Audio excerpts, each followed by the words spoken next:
আমি আপনাদের সম্মুখে আয়াতে কারিমা তিলাওয়াত করেছি। আল্লাহ পাক রব্বুল আলামিন বলেন, হাবিব আপনি বলুন আমাকে যারা ভালোবাসতে চায় সে যেন আপনাকে আপনার ইত্তেবা করে, আপনাকে ভালোবাসে। আর যে আপনার ইত্তেবা করলো, আপনাকে ভালোবাসলো, আমি আল্লাহ তার জীবনের গুনাহকে ক্ষমা করে দিয়ে আমি আল্লাহ তাদেরকে নিষ্পাপ বানিয়ে দিয়ে আমি আল্লাহ মেহেরবান ক্ষমাশীল। জোরে বলেন সুবহানাল্লাহ। আল্লাহ নবী সাল্লাল্লাহু আলাইহি ওয়াসাল্লামকে ভালোবাসলে আল্লাহকে পাওয়া যাবে, আল্লাহর নবীকে আপন করলে আল্লাহকে পাওয়া যাবে। এটা হচ্ছে মূল বিষয়। আজ আপনি নামাজ পড়েন, রোজা রাখেন, হজ করেন, যাকাত দেন, পাঁচটা স্তম্ভের মধ্যে চারটা স্তম্ভের উপরে আপনি আমল করেন, আপনি ইমানদার হতে পারবেন না। কারণ বাকি এই চারটা হচ্ছে আপনার আমল, আর ঈমান হচ্ছে আমার রাসূল সাল্লাল্লাহু আলাইহি ওয়াসাল্লামের প্রেম ভালোবাসা। জোরে বলুন সুবহানাল্লাহ। मोहम्मद की मोहब्बत दीर हक की शर्त अव्वल है, इसी में हो अगर खामी तो सब कुछ नामुकम्मल है। मोहम्मद सल्लल्लाहु अलैहि ওয়াসাল্লামের মহব্বত ভালোবাসা প্রেমটাই হচ্ছে ঈমানের আসল জিনিস। রাসূল করিম সাল্লাল্লাহু আলাইহি ওয়াসাল্লামের মহব্বত প্রেম ভালোবাসা যদি অন্তরে না থাকে তাহলে কোনো ইবাদত কোনো বান্দেগি কিছুই আপনার কাজে লাগবে না। মা ফাতেমা রাদিয়াল্লাহু তাআলা আনহা জীবনী শুনছেন। এই মঞ্চ থেকে, এই মাহফিল থেকে আপনাদেরকে বার্তা নিয়ে যেতে হবে যে রাসূল পাক সাল্লাল্লাহু আলাইহি ওয়াসাল্লামকে আমার খাতুনে জান্নাত ফাতেমা রাদিয়াল্লাহু তাআলা আনহা তিনি কেমন ভালোবেসেছেন, সাহাবী রাসূল শেরে খোদা তিনি কেমন ভালোবেসেছেন, অন্যান্য সাহাবীগণ তিনারা রাসূল পাক আলাইহিস সালামকে কেমন ভালোবেসেছেন। নিজের জান অপেক্ষা, মাল অপেক্ষা রাসূল পাক সাল্লাল্লাহু আলাইহি ওয়াসাল্লামকে বেশি ভালোবাসতেন। বিরাদারানে মিল্লাত ইসলামিয়া, আল্লাহ রাসূল সাল্লাল্লাহু আলাইহি ওয়াসাল্লামের সাহাবী হযরত শেরে খোদা হায়দারে কাররার আলী মুর্তজা রাদিয়াল্লাহু তাআলা আনহু তিনি আপনার কেমন ছিলেন? তো বলা হয়েছে রাসূল পাক সাল্লাল্লাহু আলাইহি ওয়াসাল্লাম তিনি এতটাই খোদা ভীরু ছিলেন, এতটাই নবীর প্রেমিক ছিলেন, নবীর আশিক ছিলেন, নবীর দেওয়ানা ছিলেন। যেই দিন রাসূল পাক সাল্লাল্লাহু আলাইহি ওয়াসাল্লাম তিনি হিজরত করে মক্কা ছেড়ে মদিনার পথে রওনা হয়েছেন, সেই দিন রাসূল পাক সাল্লাল্লাহু আলাইহি ওয়াসাল্লাম ওই রাত্রিতে যখন কাফিরেরা চতুর্দিক ঘেরাও করেছিল, আমার রাসূল সাল্লাল্লাহু আলাইহি ওয়াসাল্লাম বলেছিলেন, হে আলী আজকে তুমি শোনো, আমার বিছানাতে তুমি শুয়ে যাও। যখন সকাল হবে, সকাল বেলায় আজকে কাফির মুশরিক মুসলিম অনেকের মাল আমার কাছে আমানত স্বরূপ রাখা আছে। গোটা মক্কার মানুষ আমাকে আল আমিন হিসাবে জানতো যে আমার কাছে কোনো আমানতের মাল রাখলে খেয়ানত হবে না, এটা গোটা মক্কার মানুষ জানতো।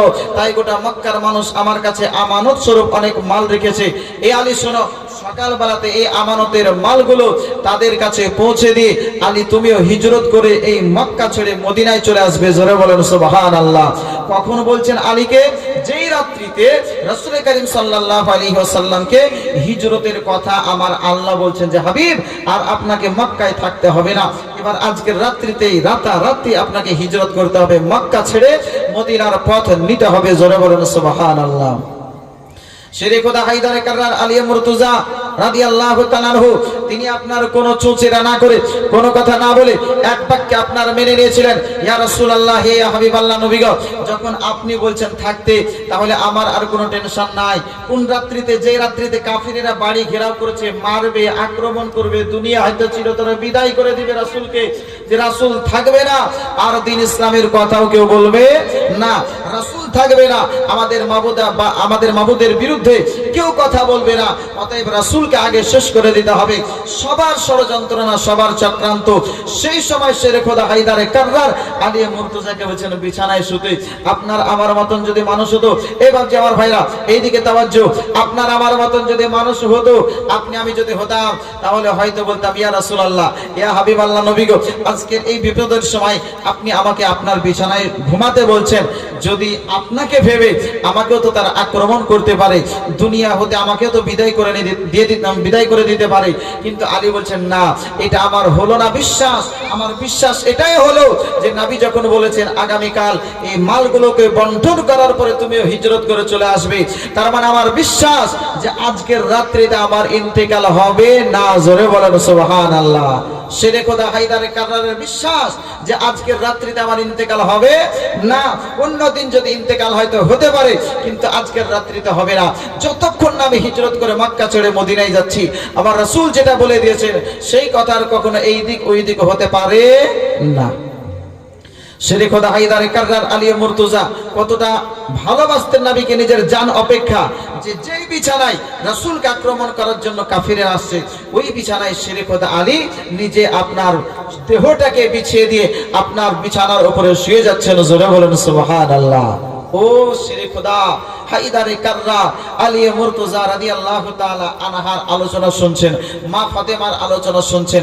শেরে খোদা হায়দারে কাররার আলী মুর্তজা রাদিয়াল্লাহু তাআলা আনহু তিনি আপনার একদিন দেখছেন মা ফাতেমাতুজ জাহরা রাদিয়াল্লাহু তাআলা আনহা তিনি আপনার এক দুই করতে করতে আপনার প্রায় 4 থেকে 5 দিন অতিবাহিত হয়ে গেছে, অনাহার অবস্থায় দিন কাটছে।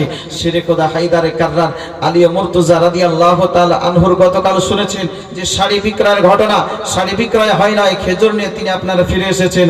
শেরে খোদাকে মা ফাতেমাতুজ জাহরা বলতেছেন, স্বামী গো আপনি একটা কাজ করুন, এই শাড়িটা আবার আপনি মার্কেটে নিয়ে চলে যান, বাজারে নিয়ে চলে যান। বাজারে যাওয়ার পর এই শাড়িটাকে বিক্রি করে যা রোজগার, যা পয়সা, যা মূল্য আপনি পাবেন, ওই পয়সাটা দিয়ে কিছু খাদ্য খাবার কিনে নিয়ে আসবেন। আজকে আমাদের এই শিশু বাচ্চা হাসানের দিকে তাকানো সম্ভব হচ্ছে না, হোসাইনের দিকে তাকে অন্তরটা ফেটে যাচ্ছে। স্বামী ও আমার মাথার মুকুট, আজকে আপনার কাছে সেই রকম আজ পর্যন্ত কিছু আপনার কাছে আবদার করিনি, এতটুকুই আজকে সন্তানের ভালোবাসায় আপনার কাছে আবদার করতে বাধ্য। ওগো আমার স্বামী, ওগো আমার মাথার মুকুট, আপনি একটা কাজ করুন, আজকে ইমাম হাসান হোসাইনের জন্য আমার এই শাড়িটা যেটা আমার আব্বাজান, আমার এই পোশাকটা আমার আব্বাজান যেটা উপহার স্বরূপ আমাকে দিয়েছেন, এই উপহারের পোশাকটা আপনি বিক্রয় করে যা মূল্য পাবেন সেই মূল্য দিয়ে আমাদের জন্য কিছু খাবার নিয়ে আসুন। জোরে বলেন সুবহানাল্লাহ। শেরে খোদা হায়দারে কাররার আলী মুর্তজা রাদিয়াল্লাহু তাআলা আনহু তিনি আপনারা বলতেছেন, ও ফাতেমা আজকে তাহলে তোমার শাড়িটা দাও, তোমার কাপড়টা পোশাকটা দাও, তোমার পোশাকটাকে নিয়ে বাজারে চলে যায়। মা ফাতেমা রাদিয়াল্লাহু তাআলা আনহা তিনি যেন আপনার কি করলেন, আজকে নিজের আব্বাজান যে উপহার উপঢৌকন বিবাহের দিন আপনার দিয়েছিলেন, ওই উপহারের জিনিসটা আজকে বিক্রয় করার জন্য শেরে খোদা হাতে নিয়েছেন, বাজারের দিকে রওনা হয়েছেন। টুক টুক টুক টুক করে আপনারা বাজারের দিকে চলতে আরম্ভ করেছেন। হায়দারে কাররার আলী মুর্তজা রাদিয়াল্লাহু তাআলা আনহু তিনি আপনার কি করলেন, কাপড়খানা নিয়ে বাজারে উপস্থিত হয়েছেন। বাজারে বিক্রয় করবেন, কত টাকায় বিক্রয় হবে, কততে আপনার বিক্রি হবে। শেরে খোদা হায়দারে কাররার আলী মুর্তজা রাদিয়াল্লাহু তাআলা আনহু তিনি আপনার কাপড়খানা বিক্রি করছেন মাত্র 6 দিরহামে, 6 টাকাতে। 6 টাকায় কাপড়খানা বিক্রি করে 6 টাকা নিয়ে বাজারে আপনারা চলে যাচ্ছেন। এবার কিছু ফল ফ্রুট কিনবো, খাবার কিনবো, খাবার কিনে আমার সংসারের দিকে, বাড়ির দিকে নিয়ে যাব। আমি হাসানকে দেব, হোসাইনকে দেব, আমার বিবি সাহেবা ওই জান্নাতি রমণীদের সরদারিনী ফাতেমার হাতে তুলে দেব। মা ফাতেমা আজকে বাচ্চাদেরকে বুঝিয়ে বুঝিয়ে আপনার সংসারে রাখছেন। সারাদিন আলী রাদিয়াল্লাহু তাআলা আনহু ঘোরাঘুরি করেন, কোন জায়গায় কাজ পান না। একদিন হলো, দুদিন হলো, 3 দিন, এইরকম কয়েকদিন অতিবাহিত হয়ে গেল। শেরে খোদা হায়দারে কাররার আলী মুর্তজা কোন জায়গায় কাজ পাননি।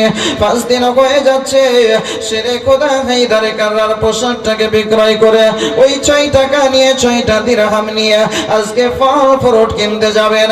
এমন সময় একটা ঘোড়াওয়ালা যেন আপনার বলতেছে, ওগো আলী আজকে তুমি কোথায় যাচ্ছ, কোথায় চলতে আরম্ভ করেছো বলো। শেরে খোদা হায়দারে কাররার আলী মুর্তজা রাদিয়াল্লাহু তাআলা আনহু তিনি আপনার বলতেছে, শোনো রে ভাই শোনো, আজ 1-2 করতে করতে 5 দিন অতিবাহিত হয়ে গেল। আমাদের সংসারে কোন রকমের অনন জ্বলে নাই, আমাদের সংসারে কোন রকমের খাবার হয় নাই, আমাদের সংসারটা যেন ঠিকঠাক ভাবে চলে না। শোনো রে ভাই শোনো, আজকে আমার বাচ্চাদের মুখে একটু আহার তুলে দেওয়ার জন্য, আমার বাচ্চাদেরকে একটু মুখে হাসি ফোটানোর জন্য আমি চতুর্দিকে ঘোরাঘুরি করেছি, অনেক জায়গায় গিয়েছি। কোন জায়গাতে যাওয়ার পরে একটাও কাজ পাই না রে ভাই। শোনো, চতুর্দিক থেকে ফেরত এসেছি, ব্যাক এসেছি, রিটার্ন এসেছি, কোন জায়গাতে কাজ পাওয়া যায়নি। এইরকম করতে করতে 5 দিন অতিবাহিত হয়ে গেল। আমার শিশু হাসান হোসাইনের মুখের দিকে তাকানো যায় না রে বাবা। এই জন্য আমার অর্ধাঙ্গিনী, আমার বিবি সাহেবার আজকে যে পোশাকটা আমার দয়ার রাসূল, দয়ার হাবিব সাল্লাল্লাহু আলাইহি ওয়াসাল্লাম উপহার স্বরূপ দিয়েছিলেন, ওই পোশাকটাকে বাজারে বিক্রয় করেছি, 6টা মাত্র দিরহাম পেয়েছি। এই পয়সা দিয়ে যতটুকু রোজগার হবে, যতটুকু আজকে কি হবে, ফল ফ্রুট হবে, যতটুকু খাদ্যদ্রব্য পাবো, ওই খাদ্যদ্রব্য কিনে নিয়ে বাড়ির দিকে যাবো। জোরে বলে সুবহানাল্লাহ। 6 টাকা হয়েছে, এই 6 টাকা দিয়ে যা পাবো খাদ্যদ্রব্য কিনবো, জবের ময়দা বলেন আর যাই বলেন কিনবো, কেনার পরে বাড়ির দিকে নিয়ে যাবো, যা পাবো সেটা দিয়ে আমার বাচ্চাদের মুখে একটু হাসি ফোটাবো। জোরে বলেন সুবহানাল্লাহ। কোন বাপ চাই না যে আজকে নিজের সন্তানকে একটু হাসি খুশি রাখবো?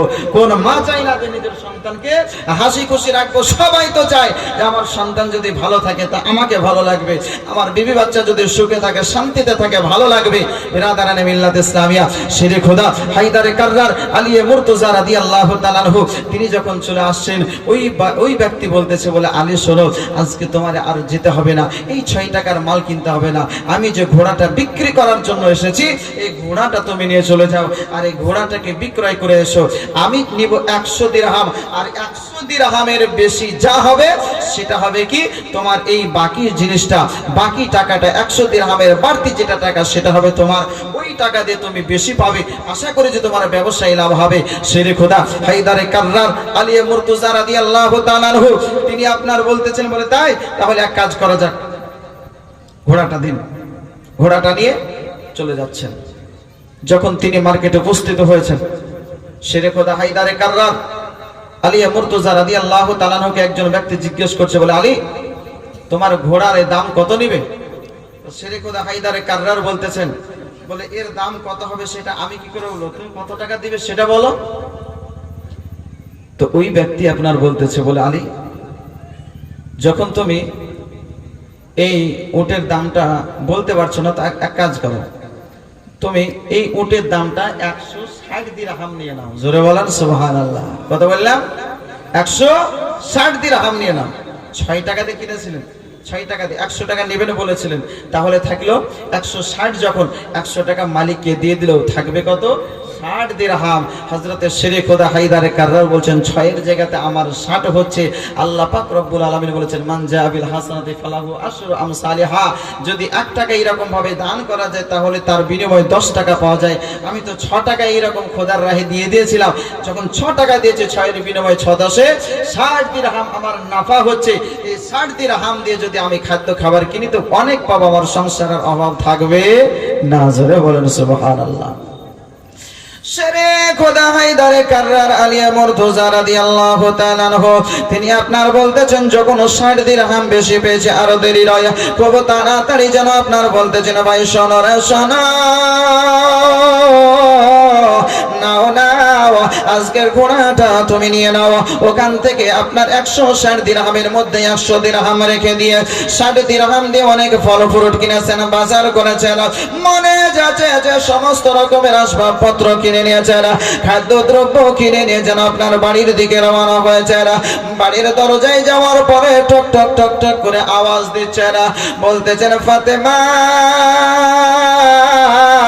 দরজা খুলে দাও রে ফাতেমা, দরজা খুলে দাও।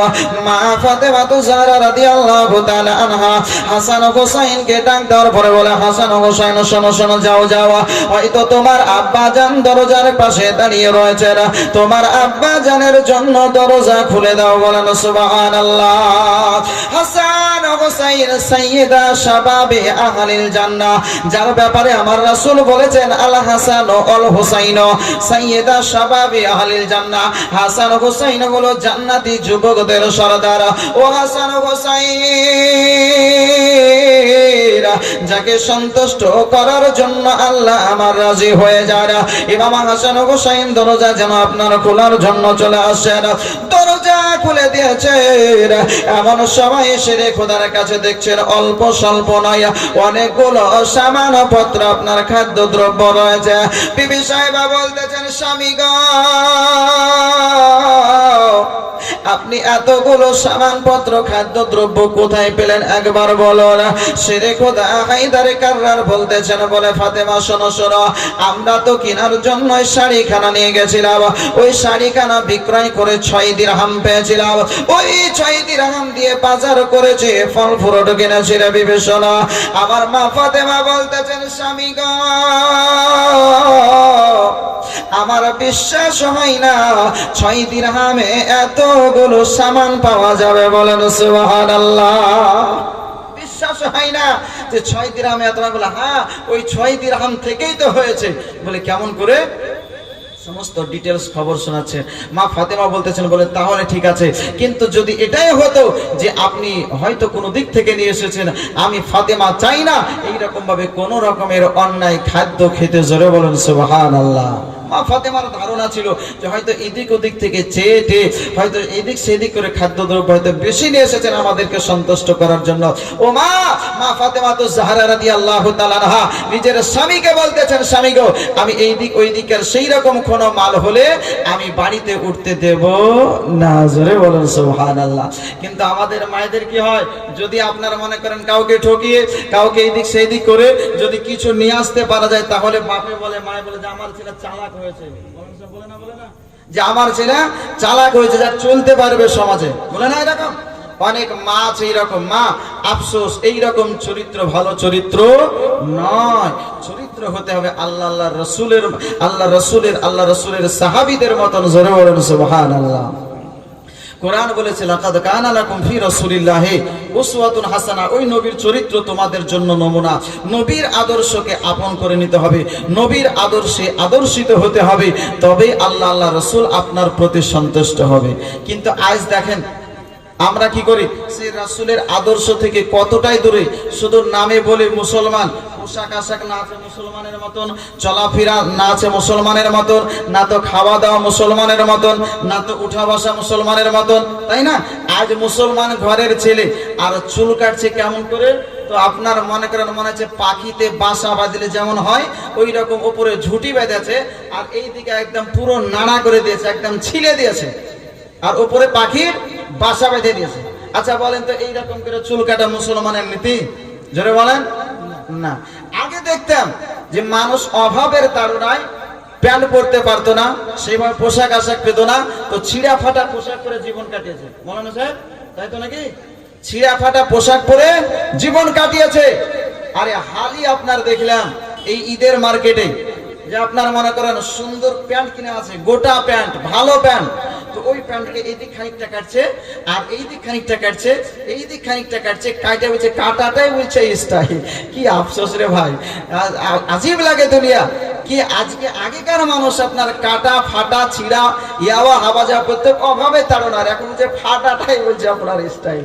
কি আশ্চর্য ব্যাপার। ভাবছি আমার ভাইরা, এটা মুসলমানদের পোশাক নয়। মুসলমানদের পোশাক হলো আপনার জুব্বা, মুসলমানদের পোশাক হলো পাঞ্জাবি, মুসলমানদের পোশাক হলো সুন্নতি লেবাস। আমার রাসূল সাল্লাল্লাহু আলাইহি ওয়াসাল্লাম যে পোশাকে জীবন যাপন করেছেন, সাহাবায়ে কেরাম যে পোশাকে জীবন যাপন করেছেন, ওইভাবে আপনাকে জীবন যাপন করতে হবে। ভাবছি আমার ভাইরা, অনুরোধ করব জীবনে জালসা শুনুন, তার মধ্যে শুনতে শুনতে কিছু প্রয়োজনীয় জিনিস জানতেও হবে, নাকি? যদি না জানি তাহলে কেমন করে হবে? মা ফাতেমা জাহরা রাদিয়াল্লাহু তাআলা আনহা বলতেছেন, স্বামী গো, যদি সেটাই হয়, যদি হালালি যদি হয়, তাহলে তো আপত্তি কিছু নাই, চলে আসুন, ভিতরে চলে আসুন। জোরে বলেন সুবহানাল্লাহ। মা ফাতেমা জাহরা রাদিয়াল্লাহু তাআলা আনহা তিনি তিনার স্বামীকে আপনার ঘরের ভিতরে নিয়ে নিলেন। এই রকম ভাবে একদিন দুই দিন করতে করতে সংসার যেন আপনার চলতে থাকে, আপনার খাদ্যদ্রব্য সেই রকম ভাবে চলতে থাকে। মা ফাতেমা জাহরা রাদিয়াল্লাহু তাআলা আনহা আল্লাহ পাক রব্বুল আলামিন সুবহানাহু ওয়া তাআলার ইবাদত করতে থাকেন। ওইদিকে শেরে খোদা হায়দারে কাররার আলী মুর্তজা তিনিও যেন আল্লাহ পাক রব্বুল আলামিনের ইবাদত বান্দেগি বিক্রি করেন, এই রকমই দিন মজুর প্রতিদিন খেটে নিয়ে আসেন, সংসার চলে, সংসার চলে, সংসার চলে, কোনো সমস্যা হয় না।